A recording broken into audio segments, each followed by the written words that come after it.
الرجيم بسم الله الرحمن الرحيم إنا أعطيناك الكوثر فصل لربك وانحر إن شانئك هو الأبتر صدق الله العظيم۔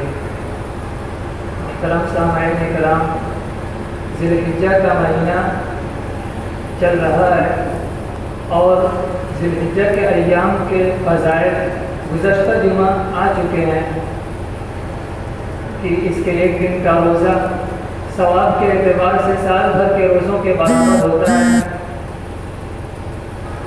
اسی دن میں ایک دن 9 ذی الحجہ کا دن آتا ہے جسے عرفہ کا دن، مکہ بقرعید کا دن کہا جاتا ہے۔ اس دن کی فضیلت احادیث میں بے شمار آئے ہیں۔ چنانچہ حضرت فضل بن عباس رضی اللہ عنہما روایت کرتے ہیں کہ نبی پاک صلی اللہ علیہ وسلم نے ارشاد فرمایا،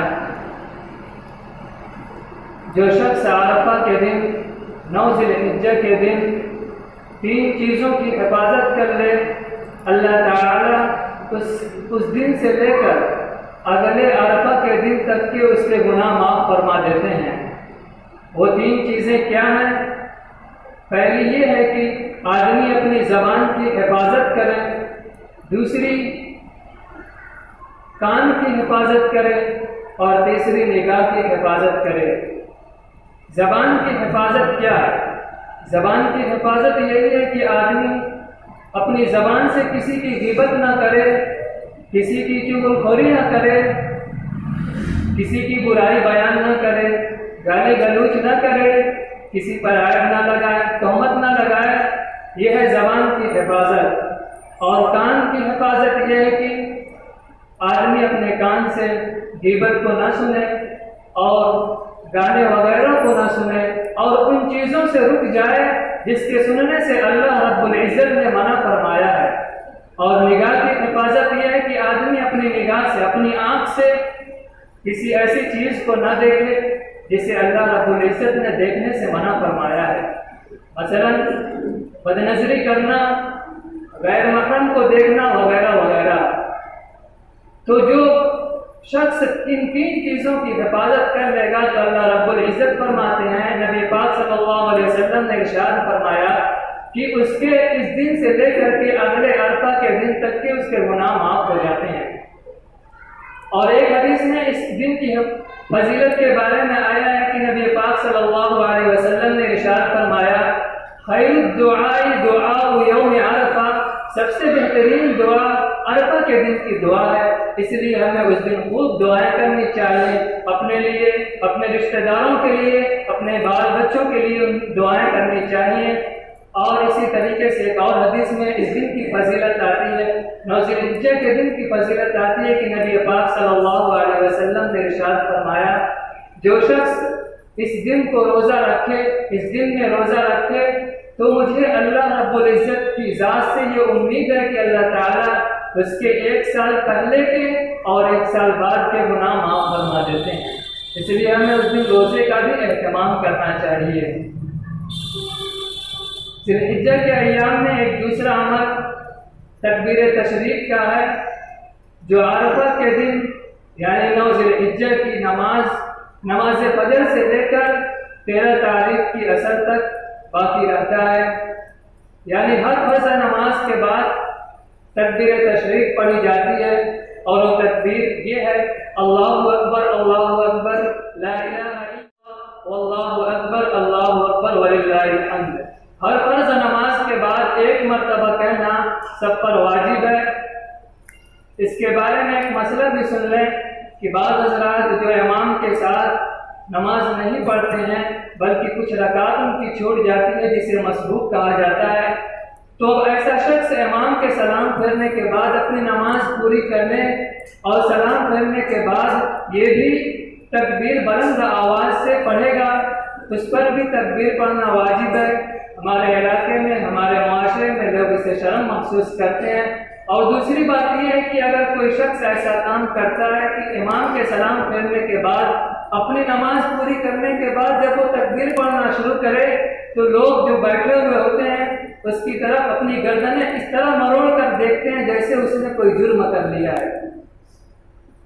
تو اس طرح دیکھنے کی وجہ سے اسے شرمندگی محسوس ہوتی ہے جس کی وجہ سے وہ رک جاتا ہے پڑھنے سے، تو گویا آپ اس کے نہ پڑھنے میں سبب بن رہے ہیں، اس کا وبال آپ کو مل سکتا ہے۔ اس لیے آپ اپنے کام میں لگے رہیں اور جس کا جو کام ہے وہ اپنا کام پورا کرے۔ اس لیے سب پر واجب ہے، نیز خواتین پر بھی یہ تکبیر تشریق واجب ہے۔ اس لیے سبھی حضرات جو مرد حضرات یہاں پہ موجود ہیں اپنے گھروں میں جا کر خواتین کو بھی یہ مسئلہ بتائیں تاکہ وہ بھی اس کے پڑھنے کا اہتمام کریں۔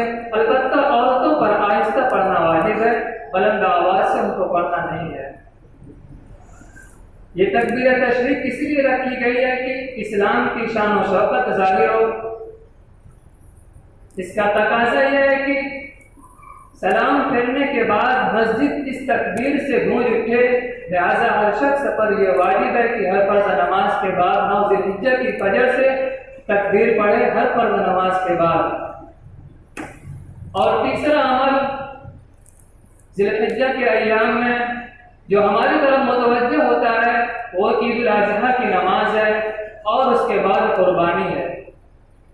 پہلے ہم عید کی نماز ادا کریں گے، پھر اس کے بعد قربانی کریں گے۔ قربانی کے ایام 3 دن ہیں، 3 دن کے علاوہ اگر کوئی شخص قربانی کرتا ہے تو اس کی قربانی نہیں ہوگی اور نہ ہی قربانی کے وہ دن ہیں۔ قربانی کے حوالے سے کچھ مسائل آپ حضرات کے سامنے پیش کر دینا چاہتا ہوں۔ پہلا مسئلہ یہ ہے کہ قربانی کس پر واجب ہے۔ تو ہر مسلمان عاقل، بالغ، مقیم، صاحب نصاب پر قربانی واجب ہے۔ مسلمان پر قربانی واجب ہے، کافر پر واجب نہیں ہے۔ اور اسی طریقے سے اس میں ایک اور قید کا ذکر کیا گیا ہے کہ عاقل ہو یعنی عقل مند آدمی پر قربانی ہے، پاگل اور مجنون پر قربانی واجب نہیں ہے۔ ایسے ہی بالغ کا تذکرہ آیا کہ بالغ ہونا بھی ضروری ہے، تو بالغ پر قربانی واجب ہے، بچوں پر قربانی واجب نہیں ہے۔ اور مقیم ہو یعنی گھر میں ہو، سفر پر اس کا دورہ نہ ہو، مسافر نہ ہو، مقیم ہو، مقیم پر قربانی واجب ہے، مسافر پر قربانی واجب نہیں ہے۔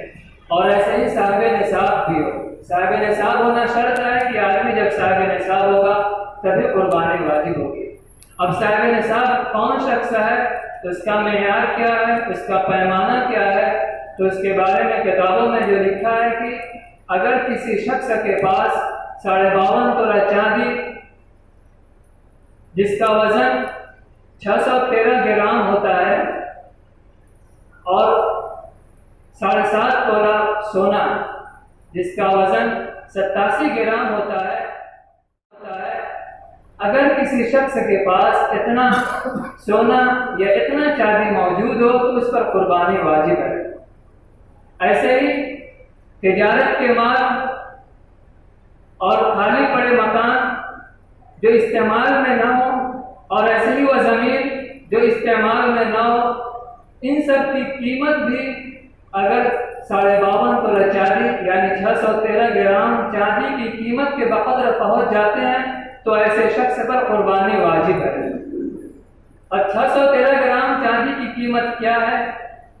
میں نے رمضان میں اس کی قیمت دیکھی تھی، تقریباً 50,000 کے آس پاس تھی۔ اب آج اس کا کیا ریٹ ہے؟ بہت بڑا ہوگا تو 50,000 پہنچا ہوگا، چونکہ اس وقت 47,000 تھی، بہت بڑا ہوگا تو 50,000 کے آس پاس ہوگا۔ تو اب جس شخص کے پاس 50,000 کے لگ بھگ یا 50,000 رقم موجود ہو اور قرضے سے وہ شخص پاک ہو تو ایسے شخص پر قربانی واجب ہے۔ قرضے سے پاک ہونے سے مراد یہ ہے کہ آدمی کے پاس اگر آدمی مقروض ہو، اس کے اوپر قرضہ ہو، تو قرضے کی ادائیگی کے بعد بھی اگر 613 گرام چاندی یا 7.5 تولہ سونا یعنی 87 گرام سونا کی قیمت بچتی ہو اس کے پاس تو ایسے شخص پر قربانی واجب ہے۔ اور اگر کسی شخص کے پاس نہ تو 52.5 تولہ چاندی ہو اور نہ 7.5 تولہ سونا ہو، لیکن دونوں موجود ہو، لیکن دونوں کا نصاب نہ پہنچاؤ تو دونوں کو ملا کر اس کی قیمت دیکھی جائے گی۔ اگر دونوں میں سے دونوں کو ملانے کے بعد کسی ایک نصاب کو اس کی قیمت پہنچ جائے تو بھی قربانی واجب ہو جاتی ہے۔ دوسرا مسئلہ اس میں یہ ہے کہ